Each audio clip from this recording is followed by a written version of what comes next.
दोस्तों हाल ही में मैंने थिएटर जाके अरनमनाई 4 मूवी देखा है और इस फिल्म को सुंदर सी डायरेक्ट करे हैं। IMDb पे फिलहाल फिल्म की रेटिंग 8.4 स्टार्स आउट ऑफ 10 चल रही है, विच इज इम्प्रेसिव। लेकिन फिल्म नहीं होने के कारण रेटिंग्स हर जगह फ्लक्चुएट हो रही है। अब इससे पहले मैं आपको फिल्म की कहानी बताऊं, मैं फिल्म का एक छोटा सा स्पॉइलर फ्री रिव्यू दे देना चाहता हूं, ताकि जो लोग ये फिल्म देखने का प्लान बना रहे हैं वो मेरा रिव्यू सुन के डिसाइड कर सके कि हाँ फिल्म देखना है या नहीं। साथ ही ये फिल्म जस्ट आई है तो एक स्पॉइलर फ्री रिव्यू देना तो बनता है। तो हाँ, इस फिल्म की स्टार कास्ट अच्छी है और सबकी एक्टिंग भी ऑन पॉइंट है। अरनमनाई 4 अपने बाकी 3 फिल्मों से बहुत ज्यादा डिफरेंट है। पहले 3 फिल्मों में एक महल होता था, वहीं पे सब कुछ होता था, महल की भूत होती थी, कुछ हिस्ट्री होता था। लेकिन इस फिल्म की कहानी एक अर्बन लेजेंड पे बेस्ड है जिसे हम बाघ कहते हैं, जिसके बारे में मैंने अपनी एक वीडियो में बता भी रखा है। इनफैक्ट अरनमनाई 4 फिल्म का बजट भी कंसिडरेबली बड़ा दिखता है on screen. As I said, film में बाघ के कॉन्सेप्ट का चित्रण हुआ है जो कि काफी इंटरेस्टिंग था। फिल्म की कॉमेडी थोड़ी ओल्ड स्कूल है, यानी कभी कभी वर्क करती है और कभी कभी बिल्कुल वर्क नहीं करती। यहाँ आपको मार्वल फिल्म के काफी इंस्पिरेशंस दिखेंगे, जैसे स्वामी जी का डॉक्टर स्ट्रेंज जैसा पीछे घोष दिखना, देन सांची मूवी जैसा बम्बू कंस्ट्रक्शन एरिया में फाइट, इनफैक्ट एक literal Avengers assemble music in a funny scene. Film में आपको जंप स्केयर्स भी काफी देखने को मिलेंगे और VFX कहीं कहीं तो काफी अच्छा है, वहीं कहीं पे काफी खराब। अब फिल्म के अंदर सबटाइटल्स भी है और इसलिए मैं फिल्म को तमिल में ही देख पाया विद सबटाइटल्स। फिल्म में पेसिंग इशू है थोड़ा सा, लाइक कहीं कहीं फिल्म एकदम सही पेस पे चलती है, लेकिन कहीं कहीं काफी स्ट्रेस दिखती है। ओवरऑल ये एक ऐसी फिल्म है जिसे आप चिल मोड में फैमिली के साथ एंजॉय कर पाएंगे। लेकिन ये कोई बहुत अमेजिंग फिल्म भी नहीं है, बस एक वन टाइम वॉच जैसी है। कहने का मतलब देख लोगे थिएटर में तो भी नो लॉस, नहीं देखोगे तो भी नो लॉस। तो बस इतना ही था स्पॉइलर फ्री रिव्यू। और अब हम फिल्म की कहानी को शॉर्ट में जानेंगे, यानी यहाँ से वीडियो में स्पॉयलर्स होंगे और जिन्हें स्पॉयलर्स नहीं चाहिए वो वीडियो को बंद कर सकते हैं। So now with that said, let's roll the intro.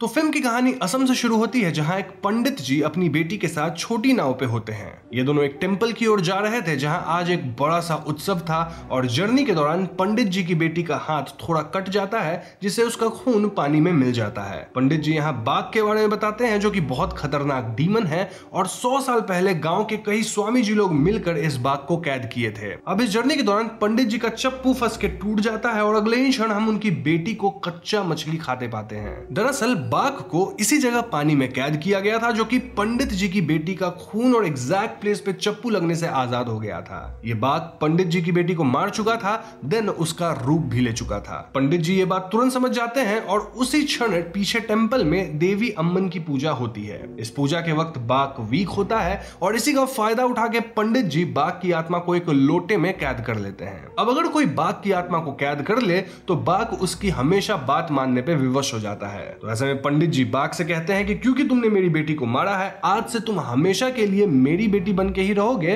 ताकि मेरी बीवी को कभी पता न चले कि हमारी बेटी अब इस दुनिया में नहीं रही। हम देख पाते हैं कि बाघ इससे खुश नहीं था, उसे आजादी चाहिए थी, लेकिन उसके पास कोई और रास्ता भी नहीं था। नाउ इस पॉइंट पे आप में से कई लोग सोच रहे होंगे कि ये बाघ मैं बार बार बोल रहा हूं तो ये होता क्या है। वेल, ये एक असमीज अर्बन लेजेंड है और इस पे मैंने अपनी एक वीडियो में काफी डिटेल्ड रूप से बात करी है। उस वीडियो का लिंक मैं डिस्क्रिप्शन और पिन्ड कमेंट दोनों में छोड़ दूंगा। अभी बस इतना जान लो कि बाघ किसी का भी रूप ले सकता है और वो बहुत खतरनाक है। मूविंग ऑन, यहाँ से कहानी तमिलनाडु में आ जाती है, जहाँ फोकस अब सर्वानंद नामक वकील पे आता है, जो कि अपनी आंटी के साथ रहता है। सर्वानंद का धंधा कुछ खास चल नहीं रहा, जिस वजह से घर में पैसों की कमी है। हम जान पाते हैं कि सर्वानंद की एक सेल्वी नामक बहन भी है, जो कि 10 साल पहले लव मैरिज कर ली थी और फिलहाल वो दूर कहीं रहती है, जिसके बारे में सर्वानंद को नहीं पता। इनफैक्ट सर्वानंद अपनी बहन से पिछले 10 सालों में मिला तक नहीं है। तो आज से 10 साल पहले जब सर्वानंद के पिता जिंदा थे तो वो सेल्वी की शादी को लेके बिल्कुल खिलाफ थे, मतलब नाराज थे, क्योंकि ऑफ कोर्स ये लव मैरिज थी। अब भले सर्वानंद इस सब के खिलाफ तो नहीं था,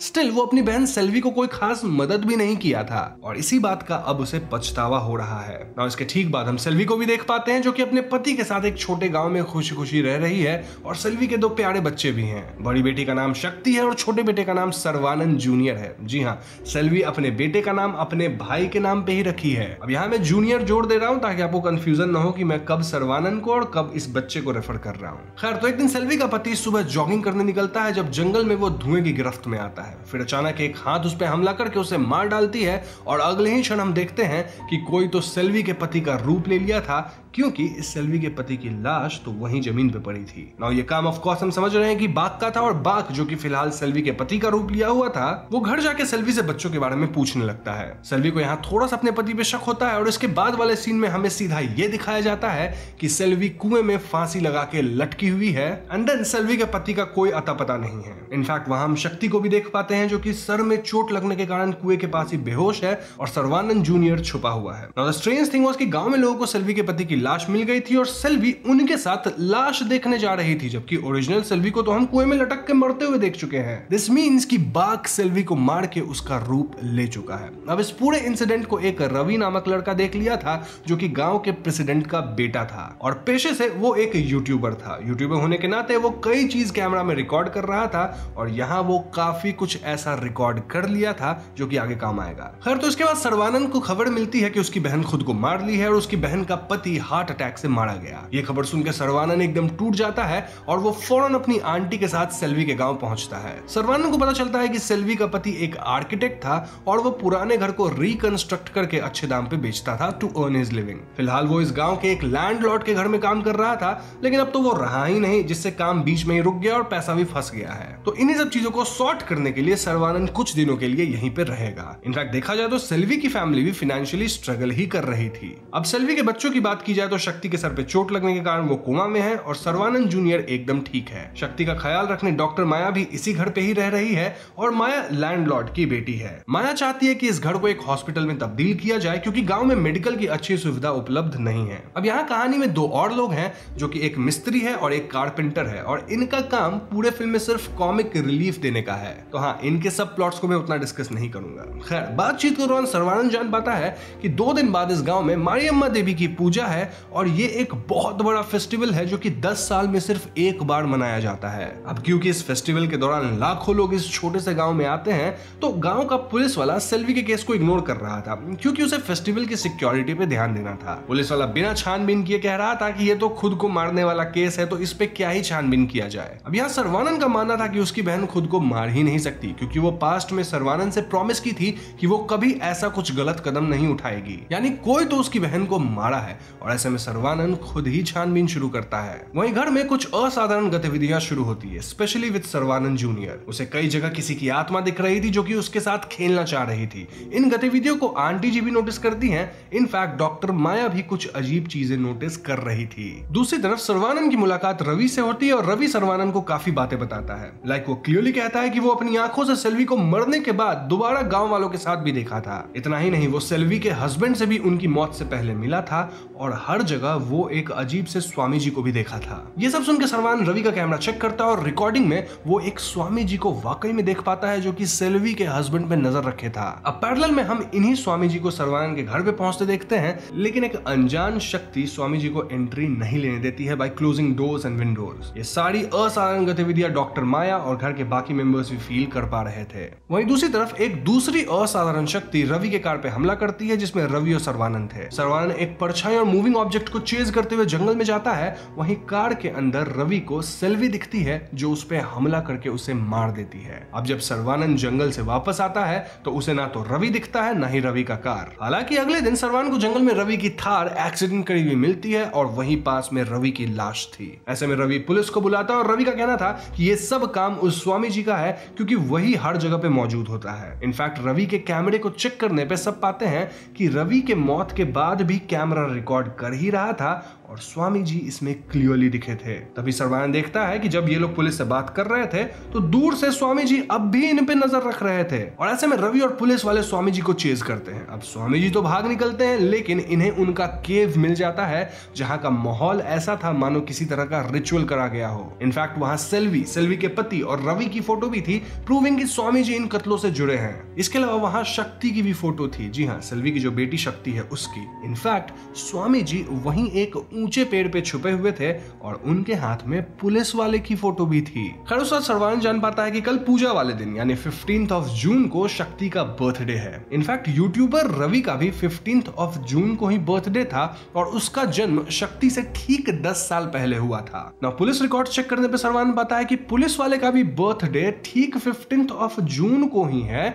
इनफैक्ट उस यूट्यूबर से 10 साल पहले, यानी इन तीनों का बर्थडे सेम डे है 10-10 साल के अंतराल पे पे और उसी दिन जिस दिन यहाँ पे बड़ी वाली वो पूजा होती है, क्योंकि आपको याद हो पूजा भी हर 10 साल पे ही होती है। अब इतना ही नहीं, इन तीनों लोगों के शरीर पे कहीं ना कहीं एक बड़ा सा रेड मोल भी था, जो कि अगेन एक सिमिलैरिटी है, यानी कि जो भी ये कत्ल कर रहा है वो सेम बर्थडे एंड मोल वाले लोगों को ही टारगेट कर रहा है फॉर सम रीजन। इसके बीच में अगर कोई और आता है तो वो भी मारा जाता है, जैसे सेल्वी और उसका पति, क्योंकि ध्यान हो सेल्वी का पति जब बाक बन के आया था तो वो शक्ति के बारे में पूछ रहा था। अब इस सब के दौरान हम देख पाते हैं कि स्वामी जी पुलिस इंस्पेक्टर के पीछे पड़ा था। सर्वानंद को इस पॉइंट पे पता था कि आगे शक्ति के ऊपर और पुलिस वाले के ऊपर खतरा है, इसलिए वो माया से कहता है कि तुम शक्ति का ख्याल रखो, मैं पुलिस वाले को बचाने जाऊंगा। तो सर्वानंद पुलिस वाले को खोजते हुए जंगल में जाता है, जहां पुलिस वाला स्वामी जी को चेस कर रहा था। यहाँ स्वामी जी बड़ी चालाकी से पुलिस वाले को बेहोश करके उस पर रिचुअल शुरू कर देते हैं। तभी वहां सर्वानंद आता है और वो स्वामी जी से भिड़ जाता है। इस लड़ाई के बीच हम पुलिस वाले के शरीर को हवा में लेविटेट करते देखते हैं एंड देन शरीर नीचे गिर के कुछ नुकीली चीजों में धंस जाता है, जिससे पुलिस वाला मारा जाता है। अब ऐसा होते स्वामी जी सर्वानंद से कहते हैं कि तुमने सब बिगाड़ दिया, मैं इसे बचाना चाह रहा था लेकिन ये भी उस बाघ का शिकार हो गया। जी हाँ दोस्तों, स्वामी जी एक्चुअली में सभी विक्टिम्स को बचाना चाह रहे थे, ना कि मारना, और ये सब माजरा क्या है वो आपको कुछ ही मिनट्स में पता चल जाएगा। अब इसके पैरेलल में एक और चीज होती है, हम उस पंडित जी को देख पाते हैं जिन्हें हमने मूवी के पहले सीन में देखा था, यानी वो पंडित जी जिनकी बेटी बाक बन गई थी। तो हाँ, वो मंदिर में पूजा के लिए आए होते हैं, लेकिन अचानक मंदिर के टॉप को देख के वो घबराते हुए अपनी घर की ओर भागते हैं। इसके बाद सीन कट होके वापस पंडित जी पे आता है, जो कि अजीब बिहेव कर रहे थे और वो शक्ति के घर पहुंच गए थे शक्ति से मिलने। वो शक्ति से मिलने की जिद करने लगते हैं और ऐसे में पंडित जी को घर के अंदर आने दिया जाता है एंड देन घर के अंदर जो स्पिरिट थी वो पंडित जी पे बार बार हमला करने लगती है। अब पंडित जी ने हम लोग को या तो डॉज कर रहे थे या फिर अगर उन्हें चोट लग भी रहा था तो वो हील कर जा रहे थे। अब एक पॉइंट पे पंडित जी शक्ति को देख पाते हैं और उस पे काइंड ऑफ हमला भी करने की कोशिश करते हैं, लेकिन घर वाली अनजान शक्ति पंडित जी को घसीट के घर से बाहर कर देती है। ये सब खेल माया और आंटी जी देखती है और घर में सब बहुत डर गए थे। यहाँ हम व्यूअर्स को रिवील किया जाता है कि इस घर में सेल्वी की आत्मा मौजूद है,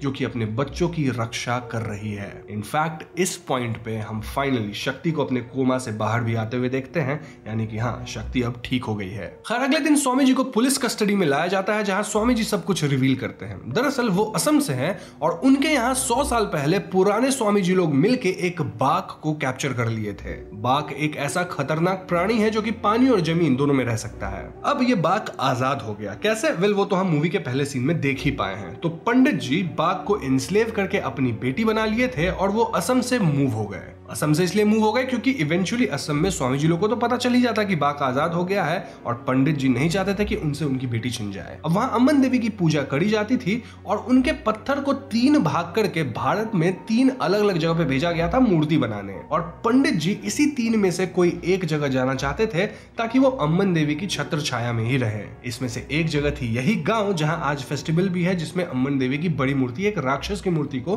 त्रिशूल मार के जलाएंगी। नाउ ये पंडित जी टेंपल के टॉप आर्किटेक्चर में वो लोटा छुपा दिए थे जिसमें बाघ की आत्मा कैद थी, ताकि बाघ उस लोटे तक कभी ना पहुंच पाए। अब पंडित जी की बेटी जो कि एक बाघ थी, उसे एक दिन पता चल जाता है कि उसकी आत्मा मंदिर के ऊपरी हिस्से में है। वो मंदिर के एक आदमी को पैसे देके लोटा निकलवा लेती है, जिसके बाद वो आजाद हो गई। जी हाँ दोस्तों, इसलिए पंडित जी मंदिर का वो टॉप पार्ट देख के घबरा गए थे, क्योंकि उन्हें पता चल गया था कि वहां से कोई लोटा निकाल लिया है। जब पंडित जी अपने घर पहुंचते हैं तो बाघ ऑलरेडी उनकी बीवी को मार के उनका रूप ले चुकी थी। देन वो पंडित जी को मार के उनका रूप भी ली और पिछली रात जो शक्ति से मिलने आए थे वो पंडित जी नहीं थे, बल्कि उनके रूप में बाघ थी। तो क्वेश्चन हियर इज कि बाघ आखिर कुछ स्पेसिफिक लोगों को ही टारगेट क्यों कर रही है? I mean, जिनका बर्थडे 15 जून को है और जिनके शरीर पे वो लाल मोल है। 15 जून पे भी स्पेसिफिकली उस दिन जिस दिन पूजा हुई थी, यानी 10-10 साल के इंटरवल पे। वेल, स्वामी जी बताते हैं कि बाघ फिलहाल काफी वीक है और स्ट्रॉन्ग होने के लिए उसे 3 ऐसी जानें लेनी होंगी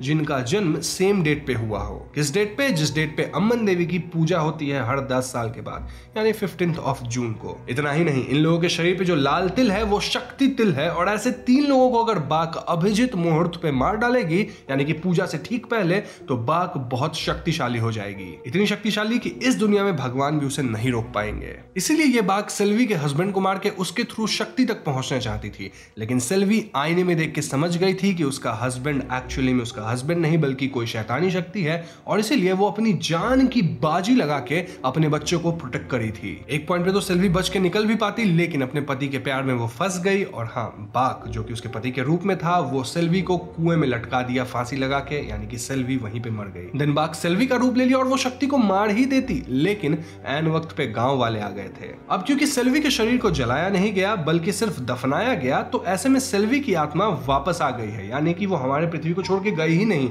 और वो अब घर में रह के अपने बच्चों को प्रोटेक्ट कर रही है। पिछली रात सेल्वी की आत्मा ही पंडित रूपी बाक को घर से घसीट के बाहर फेंक दी थी। ना देखा जाए तो ये बाक ऑलरेडी रवि और पुलिस वाले को मार चुकी है और उसे बस अब शक्ति को मारना है ताकि वो इटर्नली पावरफुल बन सके। ये सुनते सर्वानंद फौरन घर जाता है। वहीं पुलिस स्टेशन में बाक हमला करती है। इस हमले के दौरान स्वामी जी बाक का सामना करते हैं और उसे यहाँ से भगा देते हैं। Now coming to home, well, जब डॉक्टर माया घर के अंदर आने की कोशिश कर रही थी तो सेल्वी की आत्मा उसे अंदर नहीं आने देती। ऐसा इसलिए क्योंकि माया के डॉक्टर वाले कोट पे बाक का खून लगा था। अब फिलहाल माया पुलिस स्टेशन में सबकी मरहम पट्टी करके आई थी क्योंकि वहां बाक का हमला हुआ था, यानी कि बाक भागी नहीं है बल्कि किसी का रूप ले चुकी है उसी पुलिस स्टेशन के अंदर। जी हाँ दोस्तों, ये जानते सर्वानंद फौरन विलेज के प्रेसिडेंट से मिलने जाता है क्योंकि वो भी उस वक्त पुलिस स्टेशन पे ही थे। वहां सर्वानंद को प्रेसिडेंट के कार की डिक्की में स्वामी जी की लाश मिलती है और इसका सिर्फ एक ही मतलब था कि बाक स्वामी जी को मार के अब उनका रूप ले चुका है। हम देखते हैं कि स्वामी जी ऑलरेडी उस जगह पहुंच गए थे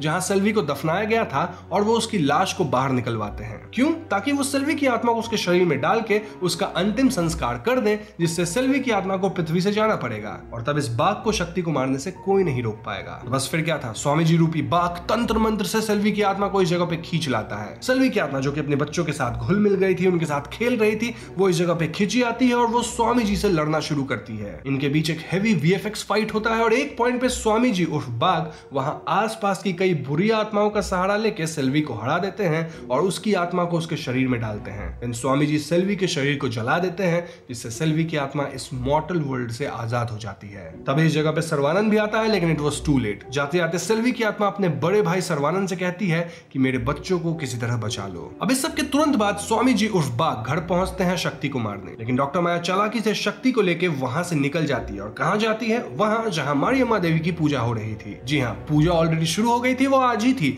और सर्वानंद भी वहां शक्ति को बचाने आता है। इस पॉइंट पे बाघ भी वहां आता है और इनके बीच चूहे बिल्ली का खेल शुरू होता है। एक पॉइंट पे सर्वानंद शक्ति को लेकर राक्षस की बड़ी मूर्ति के अंदर घुस जाता है। यहाँ बाघ भी आता है और वो शक्ति को मारने की भरपूर कोशिश करता है। ये लोग बंबू जैसे स्टेयर्स पे भाग दौड़ करते हैं और सर्वानंद अपनी पूरी ताकत से बाघ का सामना करता है एंड एंड मोमेंट पे वो मूर्ति की आंख से शक्ति को लेकर बाहर कूद जाता है। अब जैसे ही बाघ भी इस राक्षस की मूर्ति की आंख पे आता है तभी पूजा संपन्न होती है और मारियम्मा देवी की हाथों से त्रिशूल छूटता है सीधे राक्षस की मूर्ति की ओर। देन हम अम्मन देवी को क्लियरली देख पाते हैं जो कि त्रिशूल लेके बाघ पे हमला कर देती हैं और इस हमले से बाघ फाइनली मारा जाता है। यानी कि देवी ने फाइनली बाघ को खत्म कर दिया, शक्ति भी बच गई, सर्वानंद भी बच गया। फिल्म के एंड सीन में हम जान पाते हैं कि सर्वानंद अब इस गांव में ही रहेगा और उस घर को वो लोग एक अस्पताल में तब्दील करने वाले हैं in collaboration with a big medical company. क्यों? क्योंकि माया का वो ड्रीम था और वो ड्रीम साकार हो गया और गांव में एक अस्पताल चाहिए भी। वही शक्ति और सर्वानंद जूनियर भी खुश हैं और वो लोग घर के बाहर बॉल से खेल रहे होते हैं। तभी हम देखते हैं कि कोई अदृश्य शक्ति भी उनके साथ बॉल खेल रही थी।